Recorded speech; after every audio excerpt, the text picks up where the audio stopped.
Governor Khyber Pakhtunkhwa Faisal करीम कुंडी ने कहा है कि पीटीआई की तरह कभी नहीं कहा जा सकता कि एस्टेब्लिशमेंट के साथ मुज़ाकरात करने हैं और उनके कंधों पर सवार होकर हुकूमत में आना है। पीटीआई वाले कहते थे कि जनरल रिटायर्ड बाजवा उनकी हुकूमत चलाते थे, मगर रिटायरमेंट के बाद वो इन्हें बुरा कहते हैं। वो पेशावर में जियो न्यूज़ की नुमाइंदा रूबा इब्राहिम से खुसूसी बातचीत कर रहे थे, आपको सुनवाते हैं। मैं तमाम पॉलिटिकल पार्टीज़ के पास चल के गया हूँ, उन्होंने मुझे दावत दी है और उनसे मैंने ये रिक्वेस्ट किया कि हम बैठ के इकट्ठे एक टास्क फोर्स या जिरगा वॉट एवर यू नेम, हम उसको एक नाम दें और हम जाएं और वफाक से अपना हिस्सा लेकर आएँ। उस पर हम एक अभी इंशाअल्लाह ताला बहुत जल्द उस पर हम मेंबर अनाउंस करेंगे।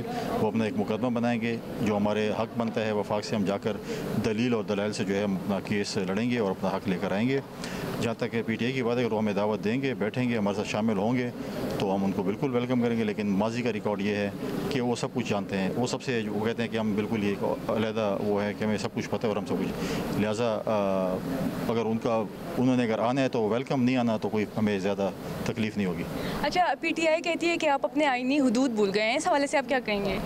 ज़रा पढ़ के सुना दें अगर उनको आता हो आईनी हदूद। मुझे पता है कि मैंने अपने आइन और कौन में मैंने आइन की क्या खिलाफ वर्जी की है और मैं अपने आइन मुझे पता है। मैं 5 साल डिप्टी स्पीकर कौमी असम्बली रहा हूँ, मुझे आइन का पता है। और मेरे बानी चेयरमैन पाकिस्तान पीपल्स पार्टी शेख जुल्फ़िकार अली भुट्टो ने पाकिस्तान को आइन दिया 73 का और हमने आइन को अपने असल शक्ल में बहाल किया। हमने कभी ये नहीं कहा कि हमने डायलॉग करने इस्टेब्लिशमेंट के साथ और हम उनके कंधों पर आकर सवार होकर आना चाहते हैं। और हम ये कभी नहीं कहते कि हमारी हुकूमत जो है वो बाजवा साहब चलाते हैं। ये तो ये कहते थे ना कि हम एक पेज में और ये हमारे चलाते थे। अब जब वो रिटायर हो गए वो कहते हैं सबसे बुरे बंदे वही। देखें, ये कोई पॉजिटिव चीज़ नहीं है कि आप जाकर ज़मीनें बेचें जामियात की।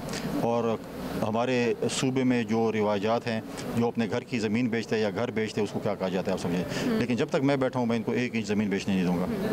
Thank you.